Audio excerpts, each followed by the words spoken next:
नमस्कार मित्रांनो, ठरलं तर मग या मालिकेच्या 9 जानेवारीच्या भागात आपण पाहणार आहोत. रविराज नागराजला म्हणत असतो, नागराज या तिघांनी काही ॲक्शन घेतलेली नाही आहे, पण आता मी गप्प बसणार नाही. मी ॲक्शन घेऊन तुला जेलमध्ये टाकणार.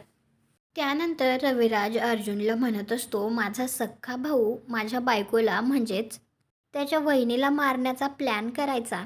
मला ना तिच्या शरीरावरच्या जखमा दिसल्या ना मनावरच्या. त्यानंतर आता ते सगळे बसलेले असताना इन्स्पेक्टर सावंतचा अर्जुनला फोन येतो आणि त्यांनी एक लोकेशन पाठवलेलं असतं. तर त्यावेळी आता गुपचूप नागराज त्यांचं बोलणं ऐकत असतो. तर आता ते लोकेशन बघून रविराज म्हणतो, हा तर खूप लांबचा लोकेशन आहे. मग सुमन इतक्या लांब का गेली असेल? तर आता नागराज खूप घाबरतो. त्याला असं वाटतं की आता सुमनचा जर पत्ता लागला तर त्याचं काही खरं नाही. तुम्हाला हा भाग कसा वाटला ते कॉमेंट करून नक्की सांगा. व्हिडिओला लाईक करा. आपल्या मराठी मालिका चॅनलला सबस्क्राईब करा. भेटू पुढील भागात.